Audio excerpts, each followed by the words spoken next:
রেখে দেয় এরকম ভাবে বান্দাকে কবরস্থ করে দিয়ে চলে আসা হবে। কবরটা এত অন্ধকার হবে, বলো তো দেখি কবর কি কোনো জায়গায় মাটি ফাঁকা রাখে?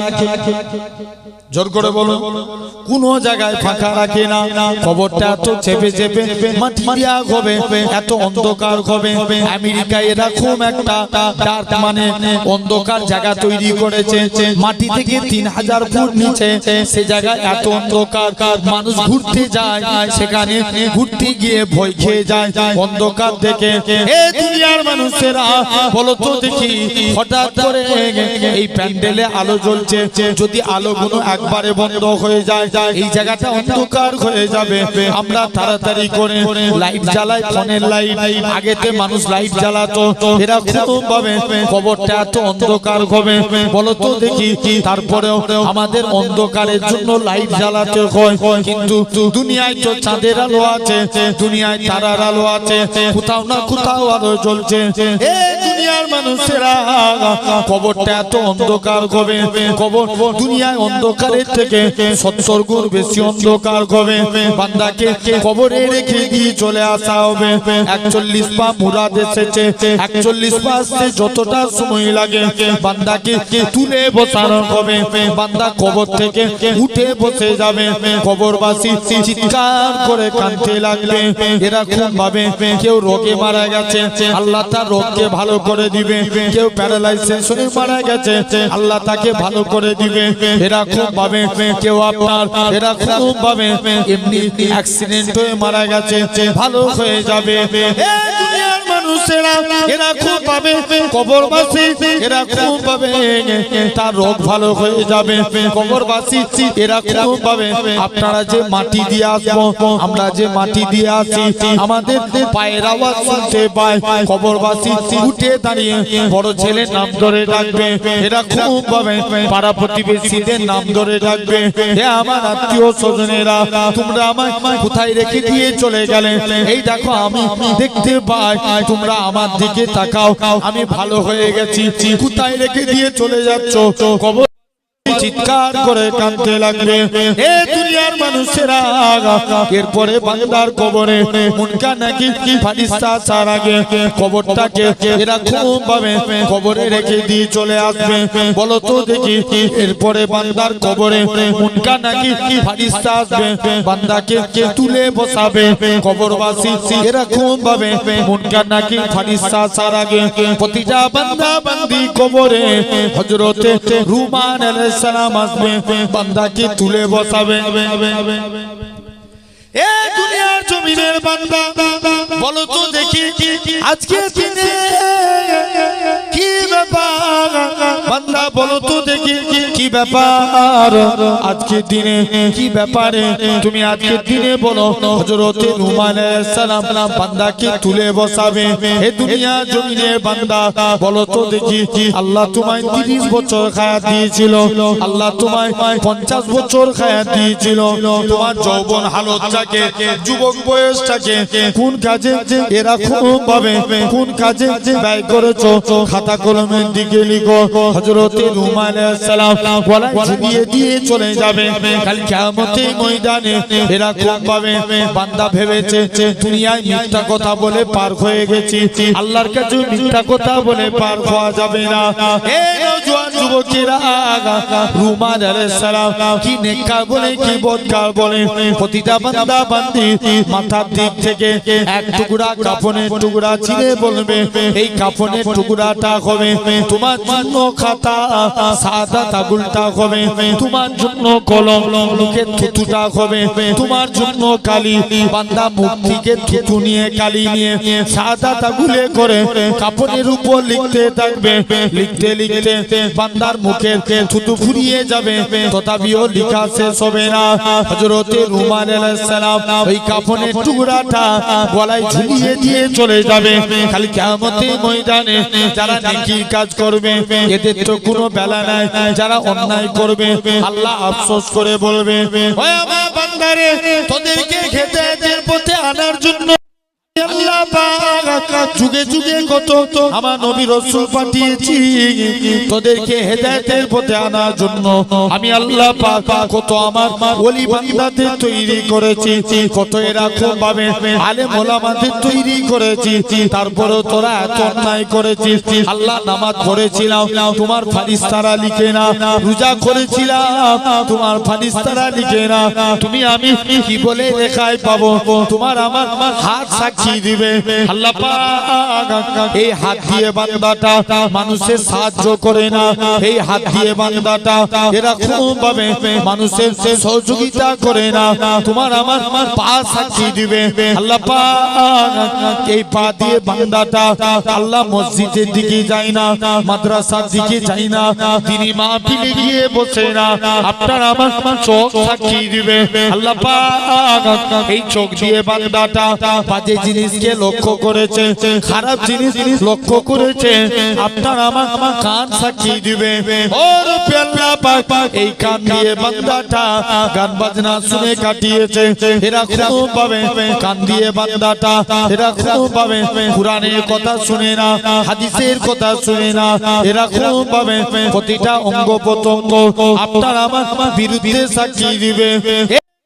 যুবকেরা আমার আল্লাহ জানিয়ে দেয় এরকম ভাবে বান্দা চলে যা, আজকের দিনে কি জাহান্নামী চলে যা, বান্দা জাহান্নামের দিকে যাবে, জোর করে কাঁদবে। যারা এরকম ভাবে আল্লাহর ফেরেশতাদেরকে বলবে আল্লাহ পাকের ফেরেশতারা একটুখানি সময় দাও, আল্লাহর সঙ্গে দুটো কথা বলে আসি। ও যুবকেরা, ফেরেশতারা বান্দাকে ছেড়ে দিবে, বান্দাটা কোটি কোটি বান্দার ভিতরে আল্লাহর আরশে আজিমের কাছে চলে আসবে। আল্লাহ এরকম ভাবে অন্যায় করেছি, আল্লাহ আমি স্বীকার করে নিলাম, আল্লাহ ভুল করেছি আমি স্বীকার করে নিলাম, আল্লাহ তবে আপনি নাকি কুরআন পাক ইরশাদ করেছেন ওমাইয়া তাকাল আলাল্লাহি ফাহুয়া গাজবু, যে বান্দা নাকি আল্লাহ আপনার উপরে ভরসা করে আপনি তার জন্য যথেষ্ট হয়ে যান। আল্লাহ পাক আমি আপনার গুনাহগার বান্দা, আমি আপনার পাপী বান্দা, আল্লাহ আপনার উপরে ভরসা করে রইলাম। আমার আল্লাহ জানাবে সাচ্চাদি বান্দা তুমি সত্য কথা বলেছো, ওই আমার বান্দারে চলে যা, আমি আল্লাহ তোর জীবনে পাখার পার গুনাহটাকে ক্ষমা করে দিয়ে আমি আল্লাহ তোকে আমার জান্নাত দিয়ে যা। আমি আল্লাহ আজকের দিনে তোকে নাজাত দিয়ে দিলাম। হ্যাঁ শুনছো, এরপরে আসবে কবরে মুনকার নাকির ফেরেশতা। কি আসবে? বলো বলো বলো। মুনকার নাকির কবরে তিনটে সওয়াল করা হবে। মান রাব্বুকা, তোমার রব কে? মা দিনুকা, তোমার দিন কি? ওমান নবিয়ুকা, তোমার নবী কে? গোটা বুখারী শরীফ সুন্নতন্ন করে দেখেন, কবরের সওয়াল জব প্রসঙ্গে 7টা হাদিস এসেছে। 6টা হাদিসে বলা হচ্ছে কবরে একটা সওয়াল করা হবে, নবীকে কবরে এনে হাজির করানো হবে, যে নবী চিনতে পারবে তার কবরে না যান। জোরে বলবেন আসেন ভাইরা, আব্বারা, তরুণেরা, এরকম ভাবে মান রাব্বুকা কেন এই প্রশ্ন করা হয়? অনেকে দেবদেবীর পূজা করে, তোমরা কাকে রব বলে মেনেছো? উত্তর কি দেব? রব্বি, জোর করে বলো, আল্লাহ। এক বাক্যে বলেন রব্বি আল্লাহ। 2 নাম্বার মা দিনুকা, তোমার দিনটা কি? উত্তর কি হবে? সাজিয়ে গুছিয়ে বলে দিনী ইসলাম। ওমান নবিয়ুকা, তোমার নবীকে নবিয়ে মুহাম্মদ, সকলে বলি সাল্লাল্লাহু আলাইহি ওয়াসাল্লাম। এই তিনটে যখনই সওয়ালের উত্তর দিয়ে দেব, যার কবরে উত্তর দিয়ে দিতে পারবে আল্লাহ তার কবরটা জান্নাত পর্যন্ত সুরঙ্গ করে দেবে। জোরে বলবে না? উত্তর না দিতে পারলে কবরে মার শুরু হবে। কেমন? ফজর থেকে জোহর, জোহর থেকে আসর, আসর থেকে মাগরিব, মাগরিব থেকে ঈশা, আবার ঈশা টু ফজর। কেমন ধরেন মারলে কানেও শুনতে পাবে না, চোখেও দেখতে পাবে না। কিতাবে এসেছে এমন ফেরেশতা কবরে আযাব দিবে যিনি কানেও শুনতে পাবে না, আবার কানে শুনলে মায়া আসবে না যে এত মাছি লোকটা এত কাঁদছে, যা মায়ায় কানেও শুনতে পাবে না, চোখেও দেখতে পাবে না, অনুভূতি শক্তিও থাকবে না। ধরেন আমি যে এই জায়গাটা হাতটা ঠেকাচ্ছি, অনুভূতি হচ্ছে তো আমার হাতটা কোথাও ঠেকছে, অনুভূতি শক্তিও থাকবে না, দিন রাত মার হবে। জেনে রেখে দাও, যদি আমল করে যায়, নামাজ পড়ে যান, মুনকার নাকির ফেরেশতা সর্বপ্রথম কিতাবে সে বান্দার মাথার দিক দিয়ে প্রবেশ করবে।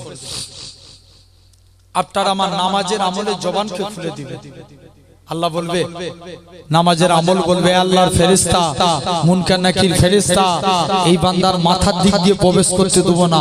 কেন না? বান্দাটা আল্লাহকে রাজি করার জন্য নামাজ পড়ে পড়ে কাটিয়েছে। জোরে বলে নিরুপায় হয়ে মুনকার নাকির ফেরেশতা নিরুপায় হয়ে ওই বান্দার ডান সাইড দিয়ে আসতে যাবে। আপনার আমার রোজার আমলের জবান খুলে যাবে। এই সামনে আর এক মাস পরেই তো রোজা আসতে চলেছে, এই খুব তাড়াতাড়ি হয়ে গেল।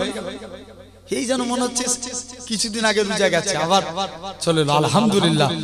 জেনে রেখে দেন, আল্লাহ চাইলে এবছরের রমজান মাসে হয়তো ঠান্ডার মধ্যেই কেটে, হ্যাঁ না? বলো খুব একটা গরম থাকবে না। আল্লাহ চাইলে বাদবাকিটা কার হুকুম? আল্লাহর হুকুম। শীতকালে গরম দেওয়ার মালিক কে? আল্লাহ। জেনে রেখে দেন, তাহলে সর্বক্ষমতার মালিক আমার আল্লাহ। ভাইরা তো লক্ষ্য করে দেখেন, এই নিরুপায় হয়ে ডান সাইড দিয়ে প্রবেশ করবে। দান সদকা যাকাতের আমলের জবান খুলে যাবে। আল্লাহর ফেরেশতা এই বান্দার ডান দিক দিয়েও প্রবেশ করতে দেব না। কেন না? বান্দাটা আল্লাহকে রাজি করার জন্য রোজা রেখে রেখে কাটিয়েছে। নিরুপায় হয়ে বাম দিক দিয়ে আসবে। আপনার আমার যাকাত দান সদকার আমল খুলে যাবে। এই বান্দার বাম সাইড দিয়েও প্রবেশ করতে দেব না। নিরুপায় হয়ে পায়ের দিক দিয়ে আসবে। আপনার আমার রোজার আমলের জবান খুলে যাবে। রোজার আমল বলবে, এরকম ভাবে পিতামাতার খেদমতের আমলের জবান খুলে যাবে। পিতামাতার খেদমতের আমল বলবে, হে আল্লাহর ফেরেশতা এই বান্দা পায়ের দিক থেকেও প্রবেশ করতে দেব না। কেন না? বান্দাটা আল্লাহকে রাজি করার জন্য পিতামাতার খেদমত করেছে। আল্লাহ তাহলে আমল করে গেলে আল্লাহ কবরে আযাব থেকে বাঁচিয়ে দিবেন। কুরআন শরীফে 29 পারা একটা সূরা আছে, যে সূরার নাম সূরাতুল মুলক। আমরা তাফসীরের কিতাবে পড়েছিলাম, তাফসীরে জালালাইনের মধ্যে এসেছে, ইমাম আল্লাহর রাসূলের সাহাবী আবু হুরায়রা বলেছেন যে সূরা মুলকের ফজিলতে কোন ব্যক্তি যদি নিয়মিত প্রতিদিন তাবারাকাল্লাযী বিয়াদিহিল মুলক ওয়া হুয়া আলা কুল্লি শাইইন কাদির এই সূরাটা পাঠ করে, আল্লাহ তাআলা এই সূরা পাঠের ওসিলায় আল্লাহ তাআলা কবরের আযাবকে maaf করে দিবে। জোরে বলো। যখন সূরা মুলক পাঠ করতে থাকবে, আযাবকারী ফেরেশতা কবরে আসবে, সূরা মুলক বলবে, হে আল্লাহর ফেরেশতা এই বান্দার কবরে প্রবেশ করতে দেব না। কেন না? বান্দাটা আল্লাহকে রাজি করার জন্য, আল্লাহকে খুশি করার জন্য, এরকম ভাবে আল্লাহকে সন্তুষ্ট করার জন্য, এরকম ভাবে লক্ষ্য করে দেখো, আল্লাহকে রাজি করার জন্য বান্দাটা এরকম ভাবে বেশি বেশি করে আল্লাহকে খুশি করার জন্য সূরা মুলক পাঠ করেছে, তাই কবরে প্রবেশ করতে দেব না। আছে ভাইরা, আব্বারা, তরুণেরা, তাহলে এই কবরে আযাব থেকে বাঁচতে গেলে আপনাকে আমাকে টোটাল কত আমল করতে হবে বলেছি? 8টা। 1 নাম্বার, ইখলাসের সঙ্গে নামাজ পড়তে হবে। কিসের সাথে? ভালো কিসের সাথে? ইখলাসের সঙ্গে নামাজ পড়া লাগবে। নবী বলছেন শিরক 2 প্রকার, একটা শিরকে আকবার, একটা শিরকে আসগার। আকবার মানে বড়, আসগার মানে ছোট। বড় শিরক কোনটা? এই কপাল আল্লাহ ব্যতীত অন্য কাউকে দেয়া যাবে? কথা বলেন। কপাল কি আল্লাহ ব্যতীত অন্য কাউকে দেয়া যাবে? জোর করে বলো, দেয়া যাবে না। এটা করলে কি হবে? শিরকে আকবার মানে বড় শিরক, শিরকে আসগার ছোট শিরক। কেমন? নবী বলছেন আমার উম্মতরা পথভ্রষ্ট হবে লোক দেখানো কাজের ব্যাপারে। সমাজে দেখবেন এখন কিছু কিছু নামাজি আছে, যখন একা একা নামাজ পড়ে তাড়াতাড়ি করে নামাজ পড়ে নেয়, লোকজনের সামনে নামাজ পড়লে পুরো সুবিসাদক হয়ে যায়। আছে না? বলো বলো, এরকম লোক আছে না? ভাই নিয়ত রাখতে হবে। দেখেন কে? জোর করে বলো আল্লাহ। কিন্তু এরকম ভাবে লক্ষ্য করে দেখেন, তাহলে নামাজকে আমাদের খাঁটি ভাবে ইখলাসের সঙ্গে আদায় করা লাগবে। বলো ইনশাআল্লাহ। অল্প পড়বেন, সলিড পড়েন, বেশি পড়ার দরকার নাই, অল্প পড়েন। কি করবেন? সলিড, কোনো ভেজাল না থাকে, সলিড করেন। যতটুকু আপনি ফরজ নামাজ পড়ছেন যতটুকু পড়বেন খাঁটি ভাবে পড়েন। কেমন? নামাজ যদি খাঁটি ভাবে হয়, আল্লাহ রাসূল বলছেন আফজালুল ইবাদতে ইবাদাতুস সালাত, নামাজ এক ऐसी আমল है जो सबसे आला इबादत है। জোরে বলো। আল্লাহ রাসূল বলছেন as-salatu mi'rajul mu'minin, नमाज एक ऐसी अमल है जो आप लोग नमाज में खड़े हो गए तब आपके खुदा का दीदार होने लगा। আল্লাহ রাসূল বলছেন as-salatu নূর, নামাজ হলো আপনার আমার জন্য জ্যোতি। জোরে বলবে না? as-salatu ila salatil kaffara, নামাজ হলো নামাজের কাফফারা। কিয়ামতের দিন মনে করেন এক্সাম্পল কেমন? মনে করেন এই যে আজকে অনেকে ঈশার নামাজ পড়েছে, আচ্ছা এটা কবুল হয়েছে কি গ্যারান্টি দিয়ে বলতে পারবো? যে আমি ঈশার নামাজটা পড়ে নিয়েছি কিন্তু এটা কবুল হয়েছে, কেউ মুখ ফুঁকে বলতে পারবো যে আমার ঈশার নামাজ কবুল? কেউ বলতে পারবো না। মনে করেন কি শুনছেন, ভালো করে বুঝবেন, ওয়াজ শোনার জিনিস, বুঝার জিনিস। কিয়ামতের দিন এখন আল্লাহ হিসাব নিচ্ছে, হিসাব নিতে নিতে মনে করো কোন একদিনে আমাদের আসরের নামাজ কবুল হয়নি, কে ঈশার নামাজ কবুল হলো না, আল্লাহ হিসাব নিবে না? আরে কথা বলেন, হিসাব নিবে। বান্দা তোর অমুক তারিখে, আজকে কত 26শে পৌষ তোর ঈশার নামাজ কবুল হয়নি, চলে যা। তখন বান্দা আল্লাহ ছেড়ে দেন, আল্লাহ নামাজ পড়েছি, আল্লাহ ভুল হয়ে গেছে। আল্লাহ বলবে যাক, বান্দা কার প্রতিনিধি করছে, ফেরেশতারা দেখ দেখিনি আমার বান্দার কিছু নফল আমল আছে কিনা। এই যে নফল নামাজ পড়বেন, আল্লাহ ফেরেশতারা বলবে আল্লাহ হ্যাঁ এই বান্দার কিছু নফল ইবাদত আছে। আল্লাহ বলবে যা, পরে একদিন নামাজটা কবুল হয়নি, ওই নফলগুলো দিয়ে ঢেকে দে, যা আমি আল্লাহকে নাজাত দিয়ে দিলাম। তাহলে নামাজে বলো নামাজে কাফারা, নামাজে কাফারা। দান সদকা করা যাকাতের কাফারা। জোরে বলবে না? কি করা? দান সদকা করা। যাকাত আলাদা ম্যাটার, দান আলাদা ম্যাটার, বুঝছেন না? যাকাত মানে আপনাকে দিতে হবে বাধ্যতামূলক। যারা সাহেবে নিসাব তাদের উপরে যাকাত ফরজ। সাহেবে নিসাব কারা? যাদের কাছে 52.5 ভরি রূপা অথবা 6.5 ভরি সোনার সম্পত্তির মালিক, এরা হলো সাহেবে নিসাব। এখন বর্তমানে হিসাব করে দেখেন 52.5 ভরি রূপার দাম মিলিয়ে দেখবেন 75-80 হাজার টাকার মতন দাম হয়ে যায়। এই পরিমাণ সম্পত্তির মালিক হলে সাহেবে নিসাব হয়ে যাচ্ছেন, তাদের উপরে যাকাত। যারা সাহেবে নিসাব তাদের উপরে যাকাত ফরজ, কুরবানি ওয়াজিব। তাহলে যাকাতটা আমাদেরকে আদায় করতে হবে, এটা ফরজ যারা সাহেবে নিসাব তাদের উপরে। কিন্তু দান সদকা করা নিজের এখতিয়ারের ব্যাপার। কিসের ব্যাপার? বলো নিজে মনের ব্যাপার। আমি এই মানুষটাকে 50 টাকা দান করে যাব, এটা আমার মনের ব্যাপার।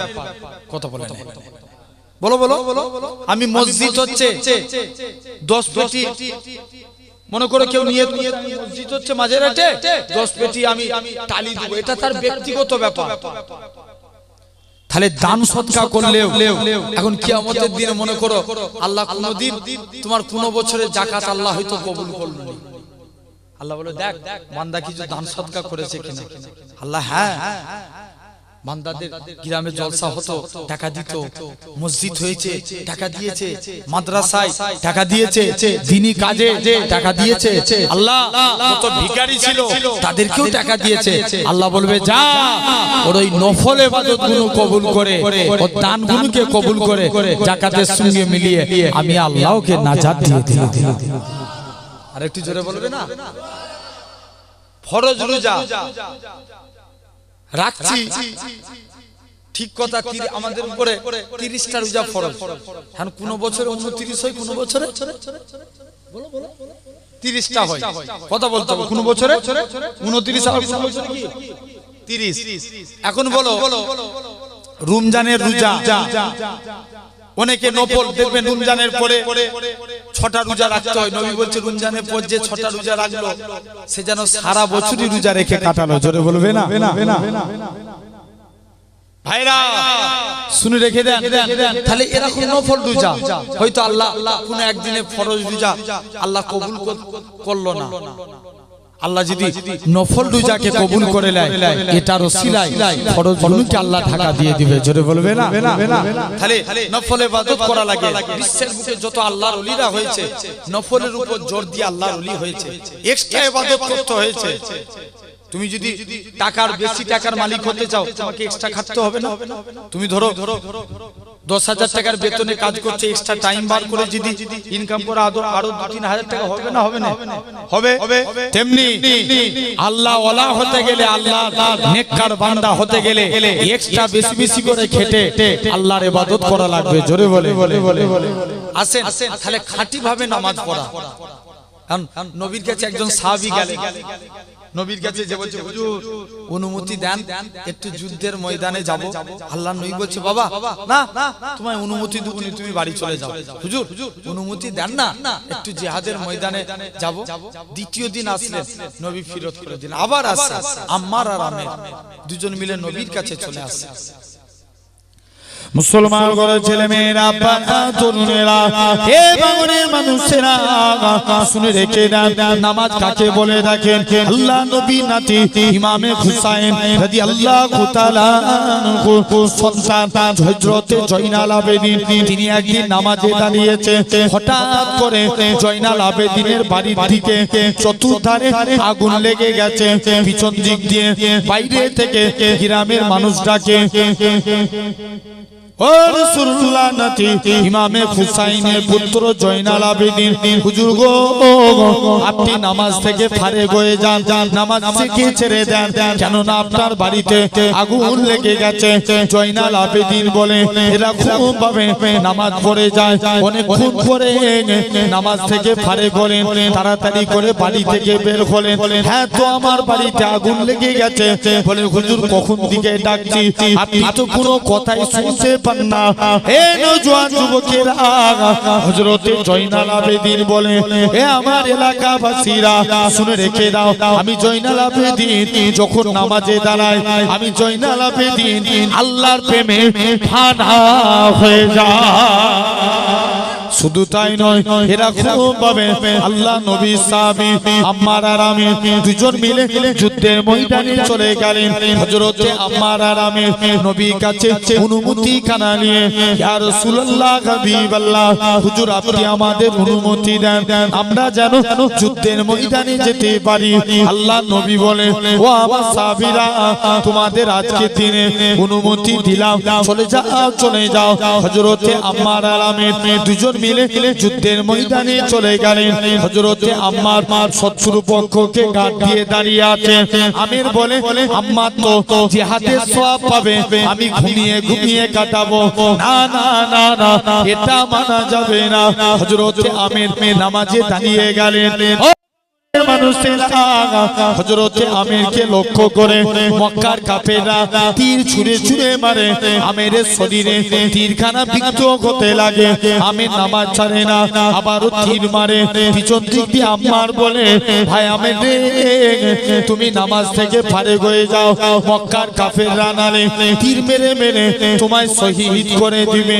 হযরতে আমির বলে, হে রাসূলুল্লাহ সাহাবী, অনেকক্ষণ পরে আমির নামাজ থেকে ফারেক হলে, না না না না, আমি মনে মনে নিয়ত করেছিলাম মক্কার কাফেররা যদি আমায় তীর মেরে মেরে শহীদ করে দেয়, আল্লাহর কসম তথাপি আমি নামাজ ছাড়ব না। ও কি মহব্বত দেখছেন? তাহলে মহব্বত করে পড়া লাগবে। নবীর কাছে এক সাহাবী প্রতিদিন আসছেন, এখন নবীর কাছে ফতোয়া জানতে এসেছে। হুজুর শুনছো, নবীর কাছে ফতোয়া জানতে এসেছে। হুজুর বিয়াদবি মাফ করেন, আপনার কাছে এসেছি। আল্লাহ নবী বলছে, এই ব্যাপার কি ব্যাপার? হুজুর নবী দরবারে এসেছে, এসে দেখে দরবারে নবী নাই, আলীর সঙ্গে দেখা। হযরতে আলীর সঙ্গে, কার সাথে? আলীর সঙ্গে।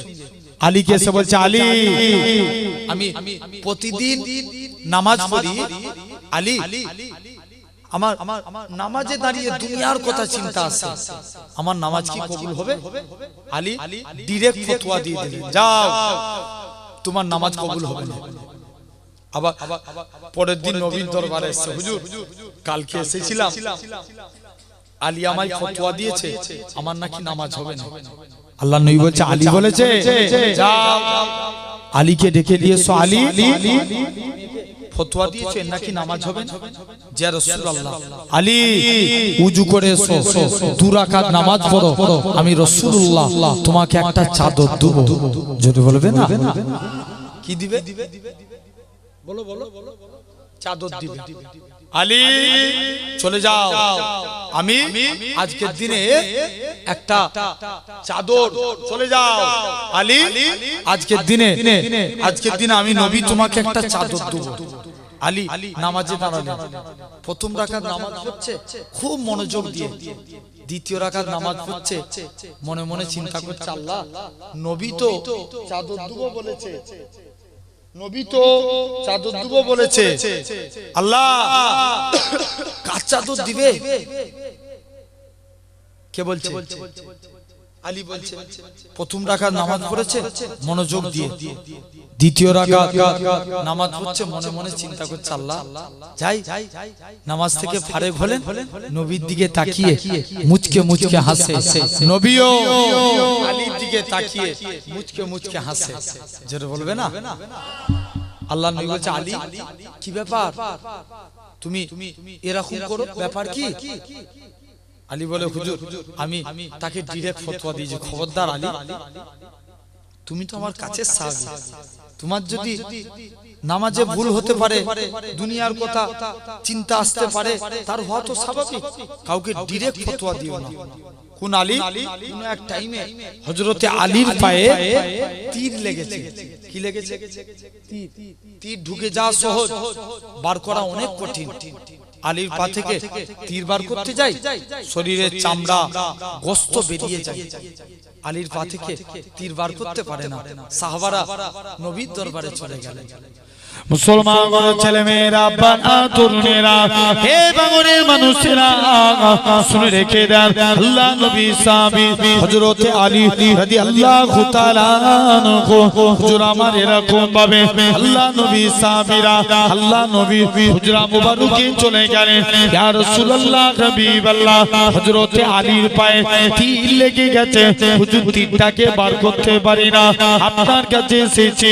আল্লাহ নবী বলে, ও আমার সাহাবীরা, আমার আলী যখন নামাজে দাঁড়াবে অমন অবস্থায় আমার আলীর পা থেকে তীরখানা বার করে নিবে। হযরতে আলী নামাজে দাঁড়িয়ে গেলেন, আল্লাহ নবী সাহাবীরা আল্লাহ নবী হযরতে জামাতা হযরতে আলীর পা থেকে তীরখানা বার করে নিলেন। হযরতে আলী নামাজ থেকে ফারেক হলেন। হে রাসূলুল্লাহ সাহাবীরা, আমি আলী, আমার পায়ে তীরখানা কোথায় গেল? হযরতে আলী বলে, আল্লাহর কসম আমি আলী যখন নামাজ পড়ছিলাম তখন তোমরা আমার পা থেকে তীর বার করেছো। হযরত আলী এতটুকু টের পায় না। চলে যাও। তাহলে একে বলা হয় নামাজের প্রতি মহব্বত, ভালোবাসা। বলেন ইনশাআল্লাহ। 2 নম্বর, কবরে আযাব থেকে বাঁচতে গেলে খাঁটি ভাবে দান করা। কি করা? নবী বলছে তোমরা খাঁটি ভাবে দান করো। নবীর একজন সাহাবী ছিলেন, নাম আব্দুল ওয়াহাব। কি নাম বললাম? আব্দুল ওয়াহাব, নবীর সাহাবী। বাপ ইন্তেকাল হয়ে গেছে, সম্পত্তি নিয়ে নবীর কাছে যে দাঁড়িয়েছে, নবীর আদর্শ দেখলেন, কলেমা পড়ে মুসলমান হয়ে গেলেন। আর একটু জোরে বলবে না? মুসলমান হয়েছে নবীর ভালোবাসায়। যাই আমি ঈমানের কালেমা পড়ে মুসলমান হয়ে গেলাম। একদম বাচ্চা যুবক ছেলে, মুসলমান করে ছেলে মেয়েরা, বাবা তরুণেরা, হে বাঙুরের মানুষেরা শুনে রেখে দেন। আল্লাহ নবী সাহাবী আব্দুল ওয়াহাব নবীর আদর্শ দেখে আল্লাহ নবী হাতে হাত দিয়ে ঈমানের কালেমা পড়ে মুসলমান হয়ে গেলেন। আল্লাহ নবী বলে, ও আমার সাহাবীরা কি ব্যাপার বলো? ইয়া রাসূলুল্লাহ, হাবিবাল্লাহ, হুজুর আপনার কাছে এসেছি, হুজুর বেয়াদবি মাফ করেন, হুজুর আপনার কাছে এসেছি। ইয়া রাসূলুল্লাহ, হাবিবাল্লাহ, আমি বর্তমান সম্পত্তির মালিক। ইয়া রাসূলুল্লাহ, হাবিবাল্লাহ, আমার দুনিয়া চাই না, আখিরাত চাই। আমি আজকের দিনে আমার সম্পত্তিগুলো আল্লাহর মহব্বতে, আপনার ভালোবাসায়, ইসলামের জন্য দান। শুধু তাই নয়, আল্লাহ নবীর কাছে যায়, ইয়া রাসূলুল্লাহ, হাবিবাল্লাহ, হুজুর আমি সম্পত্তি আপনাকে দিয়ে দিলাম। হুজুর আজকের দিনে আপনি আমার অনুমতি দেন, আমি যেন যুদ্ধের ময়দানে যেতে পারি। হযরত আল্লাহ নবী বলে, না বাবা, তুমি তো যুবক ছেলে, বাচ্চা ছেলে, কেমন করে যুদ্ধের ময়দানে যাবে?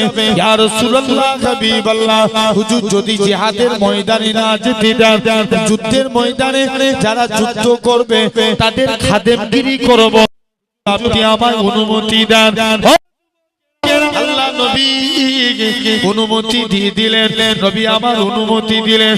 আব্দুল ওয়াহাব একদিন তাঁবুর মধ্যে ঘুমিয়ে আছে, হঠাৎ করে স্বপ্ন দেখছে, আমি আব্দুল ওয়াহাব যুদ্ধ করতে করতে মক্কার কাফেররা ইসলামের বিরুদ্ধে অস্ত্র ধারণ করে। আব্দুল ওয়াহাব আল্লাহু আকবার ধ্বনির আওয়াজ তুলে তরবারি চালিয়ে এরকম ভাবে আব্দুল ওয়াহাব কাফেরদের উপরে ঝাঁপিয়ে যায়। এক পর্যায়ে হাজার হাজার কাফেরকে হত্যা করে আব্দুল ওয়াহাব শহীদ হয়ে গেলেন। আব্দুল ওয়াহাব বলে, অবশেষে আমি শহীদ হয়ে গেলাম, আমি আল্লাহর জান্নাতে চলে গেলাম এবং আল্লাহ জান্নাতে জান্নাতি হুর আয়না মারিয়ার সঙ্গে আমার বিবাহ। আরেকটু জোরে হবে না? তাহলে খাঁটি ভাবে দান করলেন। বলছে স্বপ্ন দেখি যে আমি প্রথমে একদল হুর দেখতে পেলাম, খুব সুন্দর। তাদেরকে বলি, তোমাদের মাঝে আয়না মারিয়া কে আছে? বলে, না, আমরা ওনার সেবিকা। আর এক ধাপ আগিয়ে গেলাম, প্রথমে যে হুর দেখেছিলাম তার থেকে আরো সুন্দরী হুর। বলে, তোমাদের মাঝে আয়না মারিয়া কে আছে? বলে, না, আর আমরা তার সেবিকা। আরেকটু আগিয়ে যান, যে দেখি এরকম ভাবে স্তবকার পর স্তবকা যেতে যায়, যত স্তবকা এগিয়ে যায় জান্নাতি হুরেদের সৌন্দর্য আরো বেড়ে যায়। অবশেষে আয়না মারিয়াকে দেখলাম। আয়না মারিয়া যখন কাছাকাছি পৌঁছাবো, বলে, তুমি এখনো আসো না, জান্নাতে এলি তুমি আমায় পেয়ে যাবে। জোরে বলো। তাহলে দেখেন, 2 নাম্বার এই দান সদকা করা খাঁটি ভাবে। তৃতীয় নাম্বার কি? তৃতীয় নাম্বার পিতামাতার খেদমত করা। কার? বলো বলো। পিতামাতার হযরত ওমর হুজুরের কাছে একটা মুরব্বি গেলেন, যে বলছে হুজুর আমার বাপ আমাকে দেখছে, বলছে যাও তোমার ছেলেকে ডেকে নিয়ে এসো। এই তুই তোর বাপকে দেখছিস, ব্যাপার কি? আমি পূর্বে একটা হাদিস বলেছিলাম না, রিদ্দু রাব্বি ফি রিদুল ওয়ালিদি, পিতামাতার সন্তুষ্টি আল্লাহর সন্তুষ্টি, ওয়া সাকসু রাব্বি ফি সাকসুল ওয়ালিদি, পিতামাতার সন্তুষ্টি আল্লাহর সন্তুষ্টি। বাপ মা রাজি থাকলে কে রাজি? আল্লাহ রাজি। আর বাপ মা নারাজ হলে আল্লাহ নারাজ। জেনে রেখে দেন। বলছে তুমি তোমার বাপ মাকে দেখুনি, ব্যাপার কি? বলছে হুজুর আমি কি আমার বাপকে দেখুনি? আমার বাপই তো আমার একটা হক মানে। বলছে কেমন? বলছে আমি এত বড় হয়ে গেছি, আমার বাপ আমার নাম রেখেছে কসাই। কি নাম? জোর করে বলো। কোসাই। প্র্যাকটিক্যালি এক ছেলের আব্বা তার ছেলের নাম রেখেছে বলেন। কি নাম? জোর করে বলো। বলেন। হুজুরের কাছে পড়তে পাঠিয়েছে, হুজুর জিজ্ঞেস করছে এই করছি তোমার নাম কি? বলছে বলেন। কিছু বুঝবে? আবার জিজ্ঞেস করছে বলো তোমার নাম কি? বলছে বলেন। লাস্টে গেলে আবার জিজ্ঞেস করছে বল ঠিক করে তোর নাম কি? বলছে বলেন। ডাস্টার নিয়ে ধরেছে, এক ডাস্টার নিয়ে মাথায় দিয়েছে। বলছে হুজুর তুমি আমায় বিনা দোষে মারলে। বলছে কেন? বলছে আমার বাপই তো আমার নাম রেখেছে বলে। তাহলে প্র্যাকটিক্যালি ছেলেদের সুন্দর নামে নাম রাখতে হবে। আল্লাহর কাছে দুটো নাম সবথেকে প্রিয়, এক নাম্বার আব্দুল্লাহ, দুই নাম্বার আব্দুর রহমান। তাছাড়া সাহাবাদের নাম অনুসারে নাম রাখেন, আল্লাহ ওয়ালাদের নাম অনুসারে নাম রাখেন, নবীদের নাম অনুসারে নাম রাখেন। জানছেন? তাহলে এক নাম্বার। দুই নাম্বার ছেলেরা যখন 7 বছর বয়স তাদেরকে নামাজের জন্য তালিম দেয়া।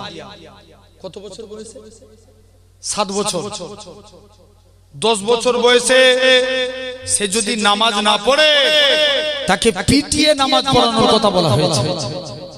এখন বলো আমরা আমাদের ঘরের ছেলেদেরকে কোনো দিনের জন্য বলেছি বাবা তুই নামাজ পড়? কথা বলে না। খবর নিয়ে দেখো আল্লাহর ওলি সারফুদ্দিন রাহমাতুল্লাহ আলাইহি হুজুরের আম্মা হুজুরকে একদিন ডাকছে, বাচ্চা ছেলে তো হুজুর কি বাচ্চা ছেলে,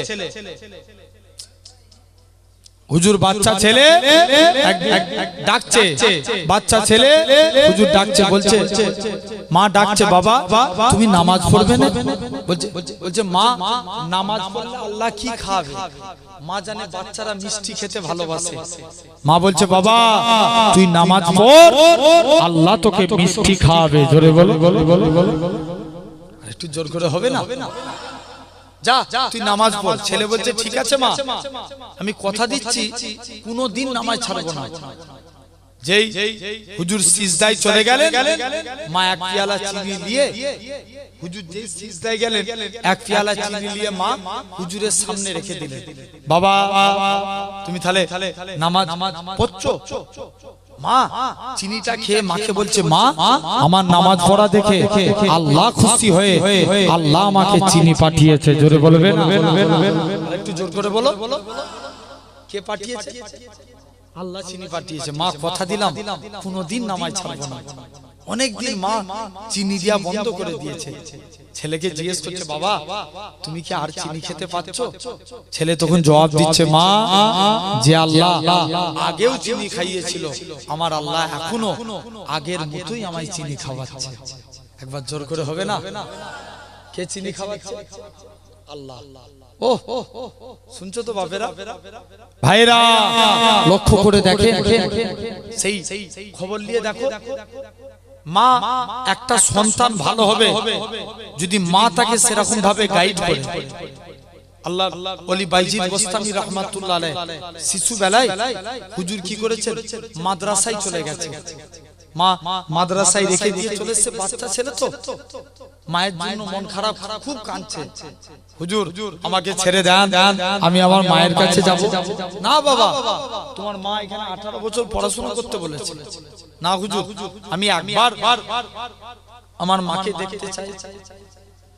মুসলমান ঘরের ছেলে মেয়েরা বাবা তরুণেরা হে নবী প্রেমিকেরা এরা খুব ভাবে আল্লাহ পাকের ওলি হযরত বাইজিদ বোস্তামি উস্তাদের কাছে যায় ও আমার উস্তাদ বলো তো দেখি এরা খুব ভাবে আমি আজকে দিনেতে ও আমার উস্তাদ বলো তো দেখি আমি আজকে দিনে কি কাজ করলে আপনি আমাকে ছাড়বেন উস্তাদ বলে বাবা ছেলে তুমি আজকে দিনে আমাকে কুরআন মাজিদ শুনিয়ে দাও 3 দিন 4 দিনের মধ্যে আল্লাহ পাকের ওলি হযরত বাইজিদ বোস্তামি কুরআন মাজিদ খানা শুনিয়ে দিলেন ও যুবকেরা আল্লাহ পাকের ওলি হযরত বাইজিদ বোস্তামি নিজের মায়ের কাছে যায় ও জনম দুঃখী মা ও জনম দুঃখী মা মা গো তুমি আজকের দিনে মা তুমি আমার হেফাজত করো মা মা গো এরকম ভাবে মায়ের কাছে যায় মা তুমি একবার দরওয়াজা খোলো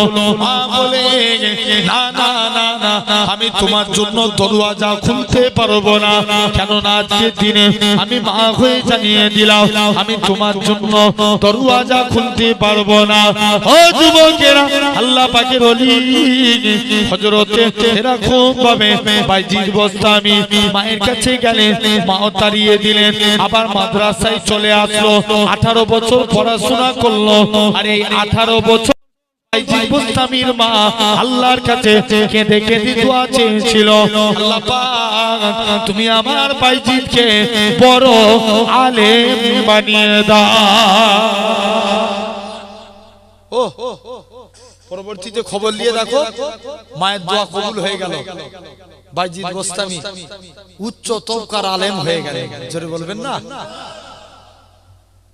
ভাইরা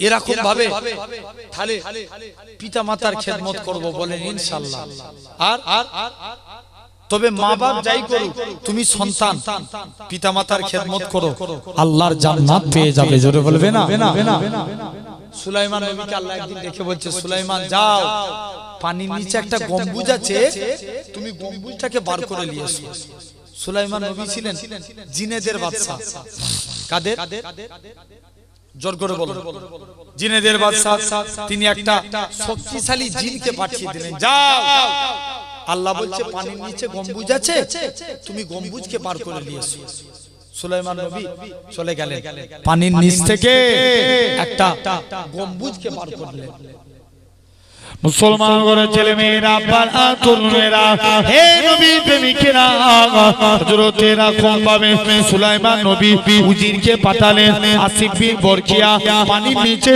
একখানা গম্বুজ দেখতে পেলেন গম্বুজটা ছিল 4টে দরজা বিশিষ্ট আসিফ বিন বরকিয়া সবথেকে বেশি অবাক হলেন ওই গম্বুজের ভিতরে একটা যুবক ছেলে আল্লাহকে সিজদা দেয় সুলাইমান নবী সবথেকে বেশি অবাক হলেন ওই গম্বুজের ভিতরে একটা যুবক ছেলে আল্লাহকে সিজদা দেয় নবী অবাক হয়ে বললেন ও বাবা ছেলে বলো তো দেখি এই গম্বুজের ভিতরে কি ব্যাপার বলো তো দেখি এই গম্বুজের ভিতরে একটা যুবক ছেলে আল্লাহকে সিজদা দেয় ছেলেটা নামাজ থেকে পারে বলেন সুলাইমান নবী বলেন বাবা ছেলে বলো তো দেখি কি আমলের কারণে আল্লাহ তোমার এত মর্যাদা বাড়িয়েছে ছেলেখানা বলতে লাগে হে নবী সুলাইমান আমি আমার বাবা মায়ের খেদমত করেছি আমার আব্বা ইন্তেকালের আগে আমার জন্য দোয়া করেছিল আল্লাহ পাক আমার ছেলে আমার জন্য